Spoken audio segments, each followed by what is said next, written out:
O Senhor é o meu pastor, nada me faltará. Ele me faz repousar em pastos verdejantes. Certamente bondade e misericórdia me seguirão todos os dias da minha vida e habitarei na casa do Senhor para todo sempre. Muito bom dia, com a bênção, com a graça de Deus sobre a nossa vida. Não existe alegria maior podermos nos acordar e sabermos que temos um Pai, um Deus presente, que ouve as nossas preces, que está ao nosso lado, nos acompanha, está a nossa companhia em todo e qualquer momento. É por isso que nós clamamos por Ele, abrimos o nosso coração, embora Ele seja criador de todo o universo, dono de todas as galáxias, Ele pede para morar dentro do nosso coração. É a alegria que temos, abrir a porta do nosso coração e permitirmos que Ele faça morada, entronizado ali, governe e guie a nossa caminhada em toda e qualquer circunstância. Todos os dias nesse canal nós estudamos um capítulo da Palavra do Senhor. E nessa manhã eu convido você a ter nas mãos a Palavra de Deus no livro de Ezequiel, capítulo 4, o versículo 1. Tu, pois, ó filho do homem, toma um tijolo, põe-no diante de ti e grava nele a cidade de Jerusalém. Se nós parássemos para refletir o quão mal o pecado causou e causa aos seres humanos, nós jamais nos envolveríamos com o pecado. Porque o pecado de fato é um câncer, é uma lepra, como a Bíblia mesma diz. Só destrói, traz tristeza, dor, sofrimento. Depois que os nossos primeiros pais se envolveram com o pecado, a natureza se rebelou contra Deus, os seres humanos fugiram da companhia do Senhor. De fato, tudo entrou em rebelião contra o Criador. Mas nós não podemos perder a esperança. O mesmo Deus que criou todas as coisas, esse mesmo Deus nos faz promessa de que um dia voltará aqui essa terra, colocará um ponto final na história do pecado e nós voltaremos a viver ao lado de Deus, seguros, livres de todo sofrimento, de todo pecado, estaremos para sempre ao lado do nosso Senhor. Da mesma forma como nós temos vivido a cada dia e temos comprovado o quão grave é se envolver com o pecado, no passado, Deus também enviou os seus profetas para orientar o seu povo. Eles não estavam inocentes quando se envolveram com o pecado. Deus falou através de Jeremias, Deus falou através de Ezequiel, através do profeta Daniel. Deus hoje também nos nossos dias tem falado através da sua palavra. Aqueles que escolhem se envolver com o pecado é uma escolha pessoal. Ezequiel atuou como sendo um representante de Deus antes de Jerusalém ser destruída. Não foram as palavras de Ezequiel, mas foram as palavras do Senhor. Deus colocou na boca de Ezequiel cada detalhe, cada manifestação, para que ele pudesse mexer no coração dos judeus, mas os judeus estavam com seus corações trancados. Judá e Jerusalém se rebelaram contra Deus, escolheram fazer a sua própria vontade, abandonaram a Deus e estavam dispostos a seguir outros deuses. No versículo 1 ao versículo 3, quando Deus pede para que o profeta pegasse um tijolo e uma tábua, Deus estava colocando de forma visível para os israelitas a maneira como eles seriam perseguidos e estariam no exílio. A cidade seria destruída, mas eles não abriram seus olhos e não estavam dispostos a entender a vontade do Senhor. Por mais que Deus utilizasse de vários ofícios para tentar abrir o entendimento, mostrar a malignidade do pecado, os judeus, os israelitas, trancaram seus corações para a voz de Deus. O uso da argila no passado para se fazerem inscrições, isso foi comprovado com a arqueologia.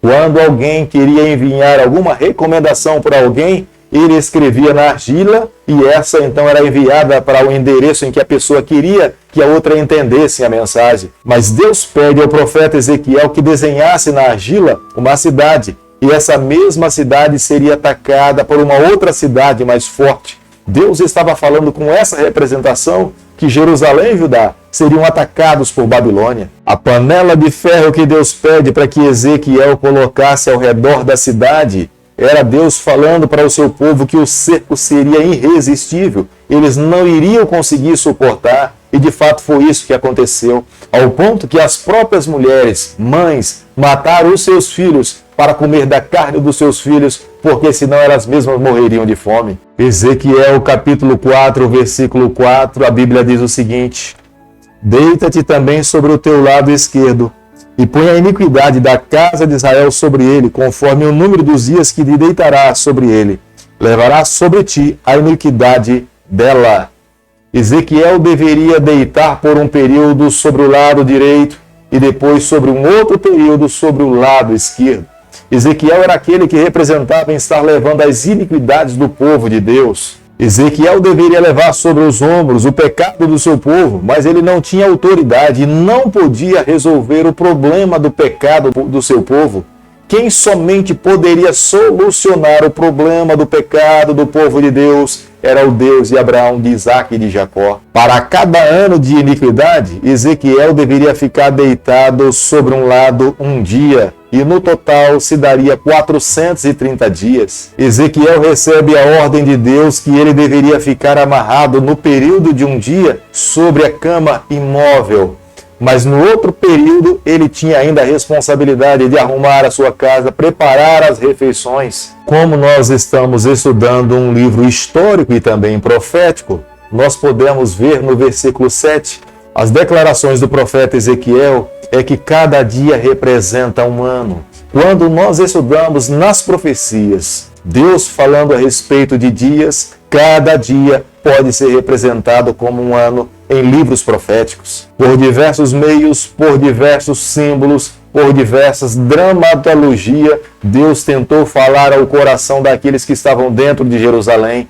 Mas agora, através do profeta Ezequiel, Deus estava dizendo que eles seriam vencidos por Babilônia. Eles não poderiam resistir. Se eles resistissem, eles sofreriam muito mais. Eles deveriam permitir ser levados para a Babilônia, porque o limite da graça de Deus já tinha chegado ao seu final para Jerusalém. Depois que rejeitaram a vontade de Deus, a vontade do Senhor, agora nesse momento eles não poderiam fazer nada. Eles não tinham como resistir, seriam levados para o cativeiro. O Deus que esteve ao lado do seu povo para lutar as suas batalhas, agora deixaria que cada judeu, que cada israelita colhesse do fruto que ele tinha plantado. Deus pediu ao profeta Ezequiel que ele colhesse e cozinhasse trigo, cevada, lentilha e fava. Era uma demonstração clara da escassez desse tipo de alimento que eles teriam no período do cerco.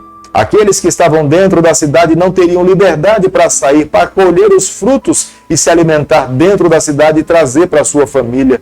No período do cerco babilônico, eles passariam uma tremenda necessidade de alimento. Eles teriam que cozinhar o seu alimento primeiramente sobre as fezes humanas e depois, então, eles teriam que cozer sobre as fezes dos animais. Esse tipo de simbologia que Deus estava pedindo para que Ezequiel fizesse, Deus estava dizendo que Judá era uma nação extremamente impura. Da mesma forma como Ezequiel estava ali cozinhando o seu alimento, o povo de Deus tinha vivido em infidelidade para com o Senhor. Esse tipo de culinária que Deus pedia para que Ezequiel fizesse a sua comida, ela não poderia ser feita dentro da sua casa em oculto. Ela deveria ser feita em praça pública para que as pessoas vissem, perguntassem para ele: Ezequiel, por que você está cozinhando o teu alimento em cima das fezes? E Ezequiel deveria dizer: estou fazendo isso porque Deus colocou no meu coração uma mensagem. Vocês serão tomados por Babilônia, vocês passarão por um cerco muito difícil. Ainda havia oportunidade de salvação, mas eles agora trancaram seus corações ao Senhor, e agora o que lhes cabia era serem levados para a Babilônia. No rigor do cerco não haveria madeira, não teria nada além de esterco humano e de animal para acender fogo, esquentar a comida ou assar algum tipo de pão, até que o tempo passasse e até o alimento acabasse por completo, ao ponto que as mães tiraram a vida dos próprios filhos para não morrer de fome. Querido amigo, a cada dia que nós vivemos, nós podemos compreender que o pecado é algo aversivo ao Senhor.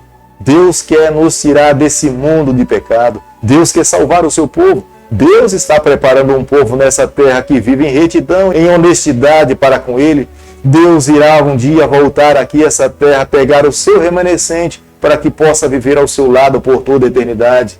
Mas a maneira como nós vivemos nessa terra determina onde nós iremos passar a eternidade. Ou ao lado de Deus, ou estando aqui nessa terra sem vida, destruídos para sempre.